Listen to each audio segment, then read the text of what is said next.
The broken heart, you think you will die, but you just keep living day after terrible day, and trope after trope after terrible trope.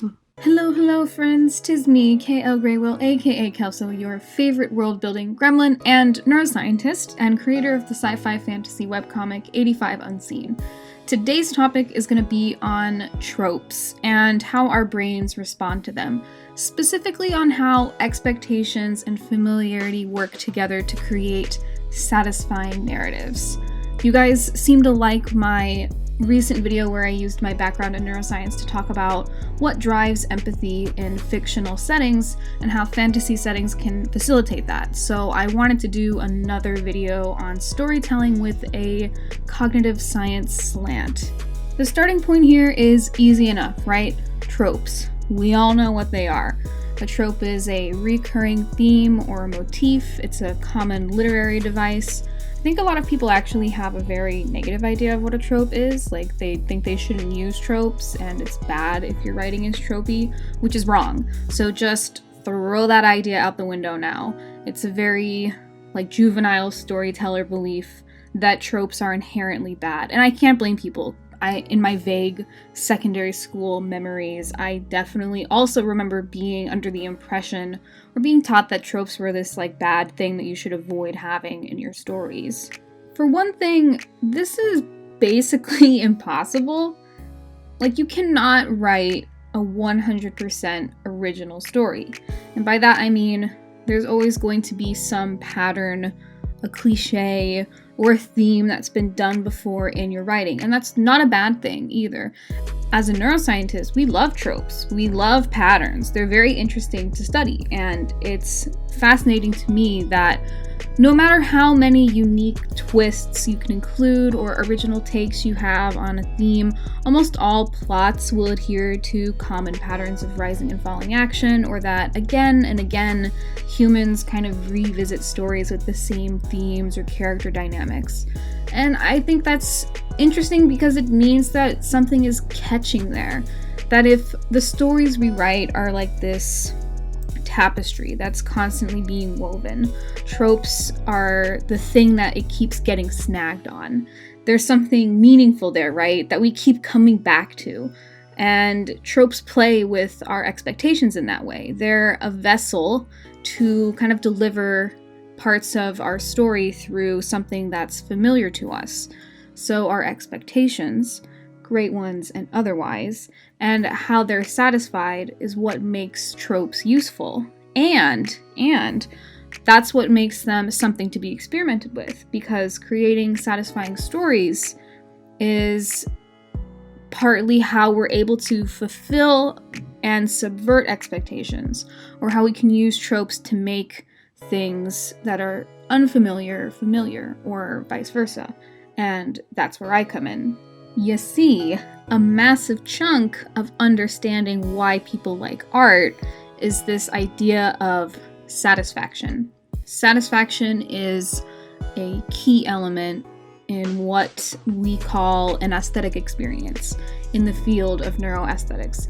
And I'll try not to reintroduce neuroaesthetics in every video, but as a refresher, right, I studied neuroscience, I do cognitive research, and both my bachelor's and my master's degrees were in this subdiscipline called neuroaesthetics, which is interested in conscious experiences of the sublime and how we perceive beauty.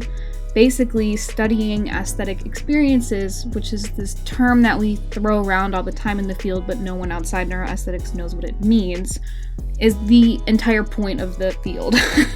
So, aesthetic experiences are this phenomenon where you, the perceiver, experience an alternative mental state in response to a sensory object, usually one that is visual or auditory in nature, like art or music, but it can engage other kinds of senses, like smelling a perfume that you like would be an olfactory or smell-based aesthetic experience.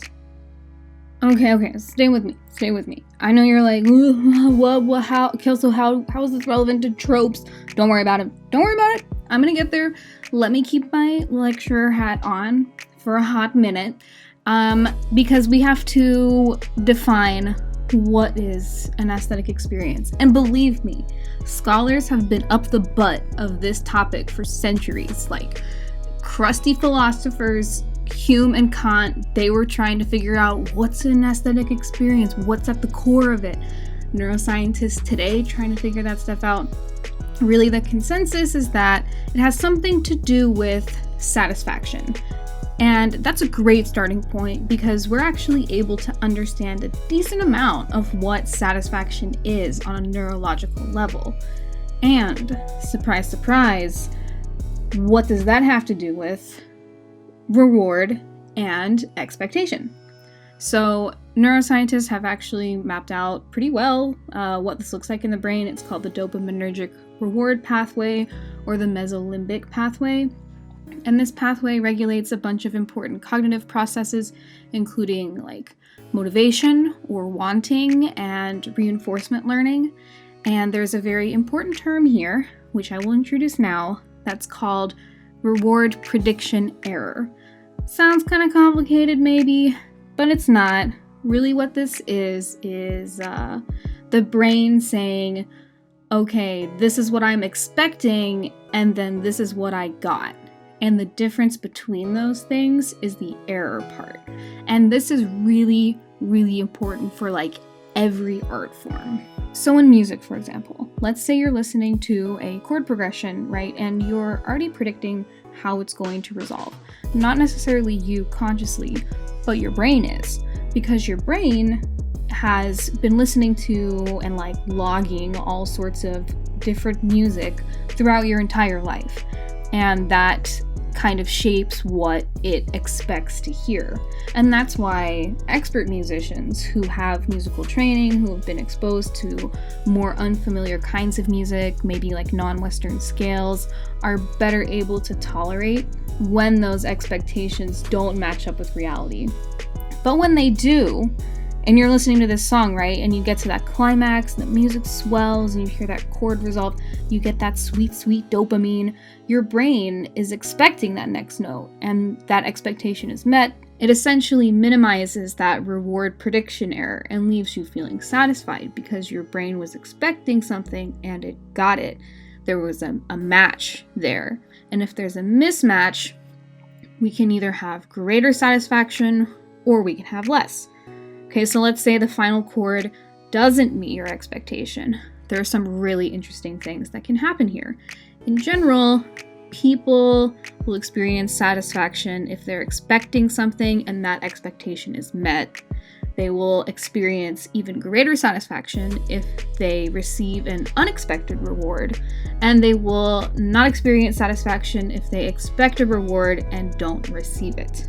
But art is constantly doing all this wacky stuff with our expectations that sometimes allows us to have aesthetic experiences without deliberately being satisfying. And sometimes that's through arousing surprise or interest, which are other kinds of what we call aesthetic emotions that go hand in hand with satisfaction. All right, so clearly expectation and reward are really important in art. I'm sure it takes no leap of the imagination to see how this can apply to basically any other art form, not just music, but to give you the big picture on how to do the tropes well thing, we're missing another crucial component, which is familiarity. So one thing that I mentioned before in that chord progression example was that your past experiences with or your knowledge of music, not from studying it, but from years and years of exposure to it, that influences your expectations. And when the reward pathway was also important for reinforcement learning, yeah, that's relevant here too. Because what we learn from our environment plays a huge role in what we like. We're very near trope territory here. Can you feel it? So there's a psychological phenomenon here called the mere exposure effect, which is where people tend to prefer things just by virtue of being exposed to them more in their environment. So we gain a certain level of familiarity with how different kinds of art looks or how music sounds, and we'll learn to prefer those things over art forms that we aren't as used to.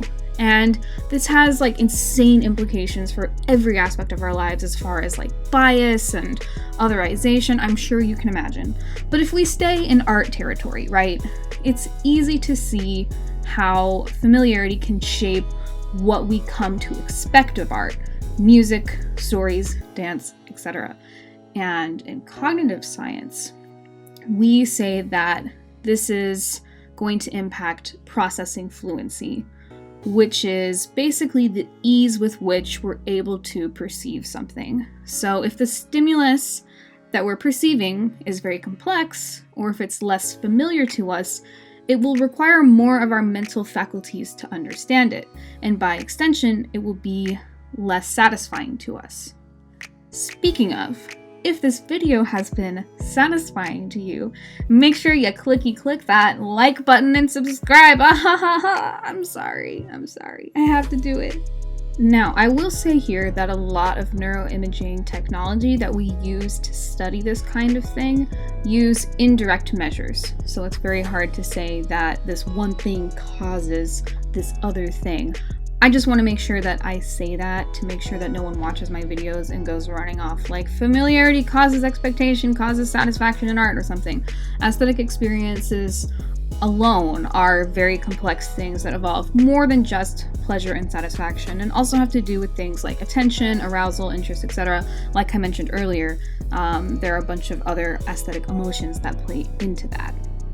But it's this wide range of aesthetic emotions that allows us to play with expectations. Sometimes by subverting expectations or using something familiar in an unfamiliar way, we can create interest, and sometimes the surprise that accompanies that can create satisfaction on its own. Also, you have to understand that your audience's familiarity with a certain thing is going to affect their enjoyment. This is why it can be really hard for fantasy writers to do good world building and good storytelling at the same time.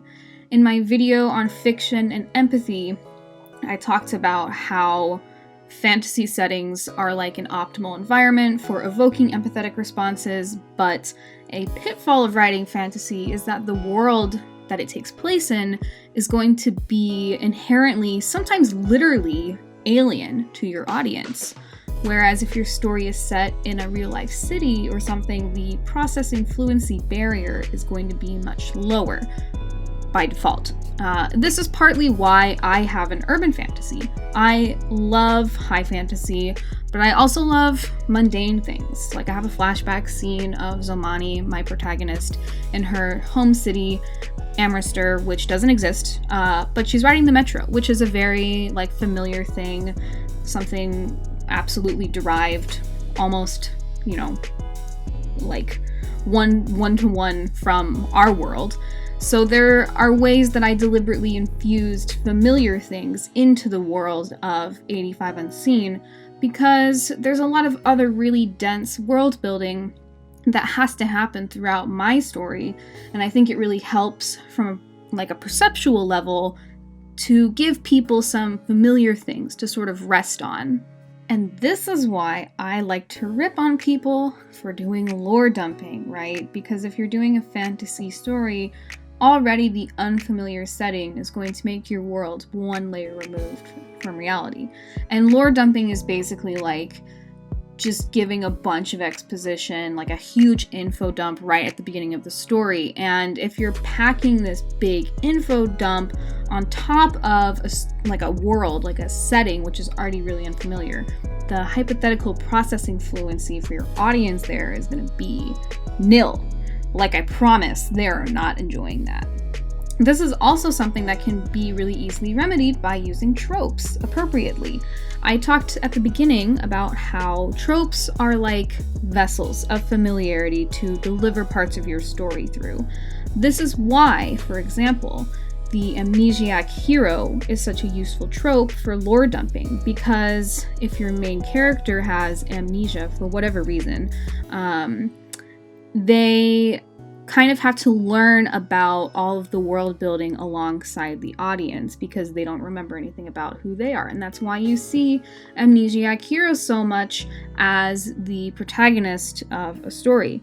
For me, I like planting expert characters. So Zomani and really Divim as well are experts in their own rights, and they always have to explain things to Yara, who's more of an audience stand-in in that sense because she doesn't know as much about like the magic system or the world around them, and that's my way of navigating it.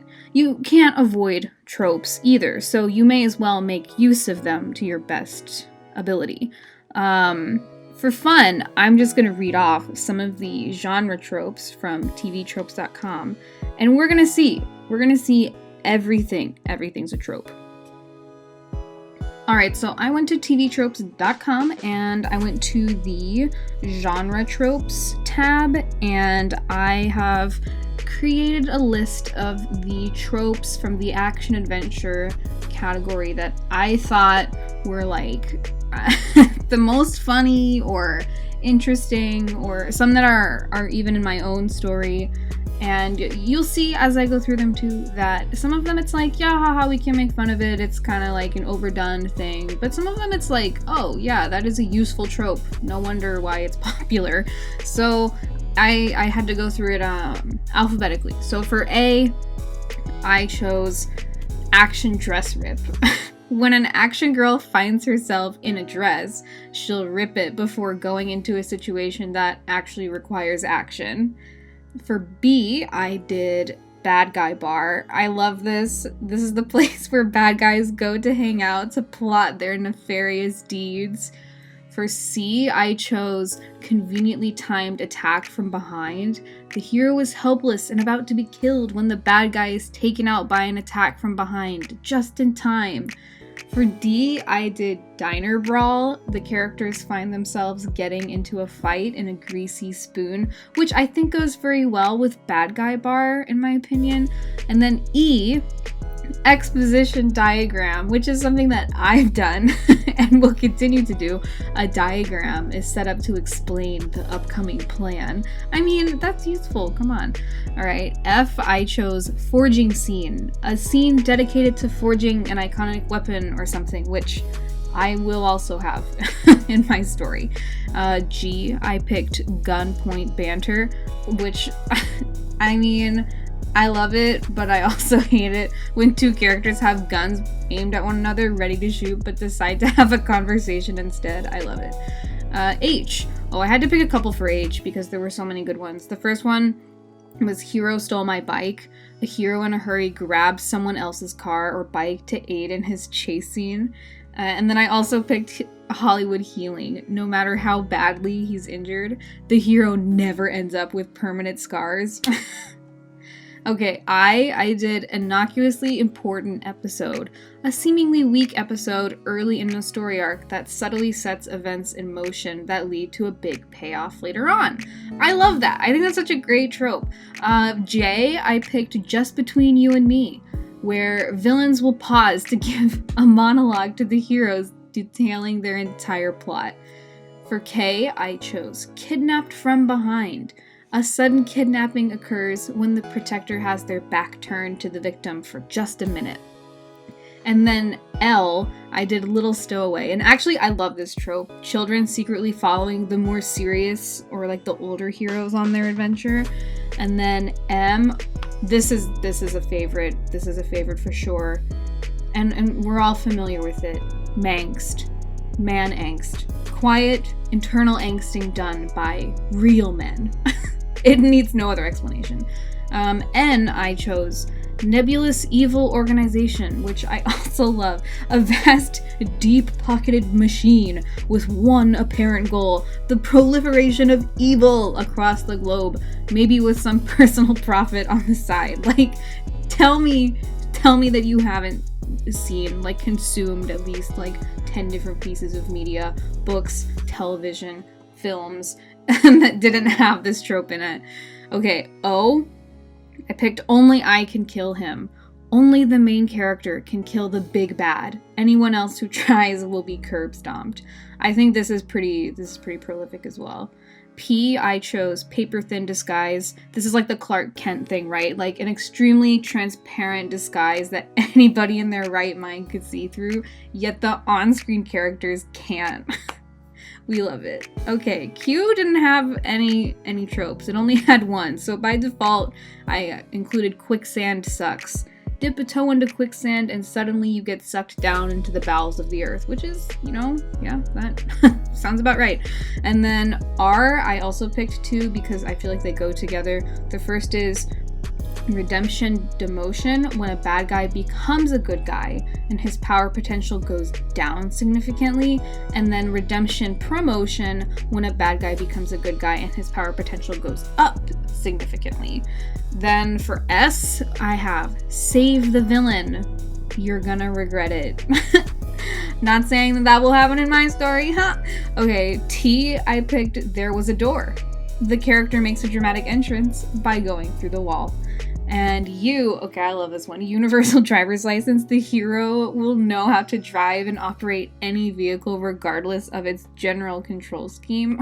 So true. And V, violence is the only option in the action genre. The only solution that works is by beating up the bad guy. Negotiation is useless.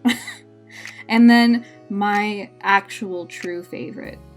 For W, I picked World Tour. When traveling the world is the adventure, which is not even low-key mine. It's very high-key. I use that trope. So those are some of my favorite tropes from each of the action-adventure categories on TV tropes. And hopefully you found some humor in these and also recognized a few of them because they're tropes that you're using in your own story.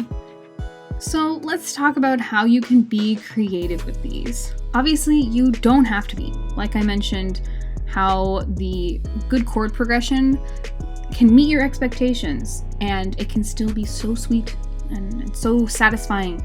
Just like a well-written enemies to lovers story can be so satisfying just in itself, and there's nothing wrong with that. I love a good enemies to lovers story. On the flip side though, we've also talked about how experimenting with expectations, especially with something that's familiar already to people, can create interesting aesthetic experiences. So here's mine, okay, because I have like a personal vendetta against this trope. I actually do hate it. What is it? It's black and white dualism. And this has been around for centuries. Like, this trope is so old. In Western literary canon, it's always used as this heavy-handed symbolism for good versus evil, which is, I hate it. You know, like the evil guy born with the soul of darkness, or like the dark creatures. They can only be vanquished by pure light. Yeah, it's that thing. Usually with religious undertones or overtones, if we're being honest. And it's very pervasive. Like, even Star Wars, which I love and grew up with, had the Force and the Jedis versus the dark side. And even Avatar, which I've talked about before, which is one of my favorite TV shows ever, missed the mark on this big time with Legend of Korra. Why? Because they had this great thing going with like Eastern philosophy, yin and yang, night and day balance, that was very strong in the first series. And then in the second series, Legend of Korra, they just battered it with the most Western good versus evil dualism trope, where they basically manifested the black and white spirits as Vatu and Rava, and they had them duke it out in a battle where the two spirits, like, they said they have to be balanced, but actually they just needed to lock the bad dark one away forever. So yeah, well, I hate this trope. We know I hate this trope now. But I used it in my story! Oh, why did she do that? So, my magic system, Gathering, in 85 Unseen, it revolves around the idea that unseen dark matter in the universe makes up the fabric of time and space, called fragments. And every sentient creature has fragments in them that make up their spirit core. People can manipulate their spirit cores through magic called gathering, and every person's spirit manifests in a way that's unique to them and to the composition of their spirit core. So time and space is made up of light or lux and dark or aether fragments, and a person's spirit core is made up of a combination of these fragments. And most people have a balanced spirit core that's made up of 50-50 lux and aether fragments, and these are the non-magical neutral spirit people. But a gatherer has a mix of whichever fragment type, lux or aether, is dominant in their spirit, and that determines if they are a lux or an aether gatherer. Also, fun fact, I used to have a few different words in some of my constructed languages for these fragments, but I ended up going with the Latin words lux and aether because I thought it was more thematically obvious, like lux being associated with light, even to lay people, and in terms of familiarity, I thought it would stick better.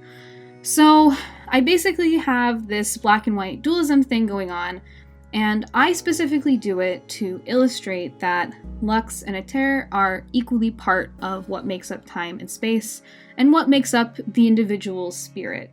And there's never any indication given that aether gatherers are like predisposed to darkness or evilness or anything. And as far as characters that I've introduced, we've seen that lux gatherers can be just as prone to bad guy stuff, and it's really like a false dichotomy, because I constructed the magic system so that dominance would be determined by the lux or aether composition of someone's spirit, but in the end, everyone is a combination of light and darkness, and I am so excited to explore more of that gray area in their powers and in the themes of the story. So for me, it was really compelling and interesting to take a trope like that and deconstruct it. And it won't satisfy people in the traditional sense where at the end the light spirits will purge the darkness or something, but I never set it up to be that way to begin with. I was more interested in deconstructing that trope by using it the way that I am, and rather than setting the trope up only to subvert it at the end, which would definitely be an interesting thing to do, I just felt that for the purposes of my story, I wanted to make it clear from the outset that these two kind of like ends of the spectrum, the light and dark, were always different but equivalent to each other in the magic system. So the takeaway here is kind of, when you're consuming or creating stories, pay attention to these things. How do we create closure or resolution of expectations in a story? Or how do we subvert those things to create interest and surprise? And also, how do we set those things up by using tropes, settings, or themes that are familiar or maybe unfamiliar to audiences? Because our cognition, so our motivation, our likes, and learning is very much driven by these things, and it will serve you well to pay careful attention to how you use them in crafting your story. Anyway, that's all I have for you guys today. It's been quite a ride, but I hope that I was able to make sense of this kind of crazy web of reward and expectations and familiarity and processing fluency. Ugh. And I hope that maybe it's given you some ideas on how you can experiment with tropes in your own story. Make sure you show that like and subscribe buttons a little bit of love, especially if you enjoyed this content and you would like to follow me in my journey of creating my story and sharing what I learn along the way. Shout out to my patrons, Suisus, Tharvex, Morning Dew 60, and Soda Khan. As usual, the links to my comic and all my socials are in the description. Bye guys!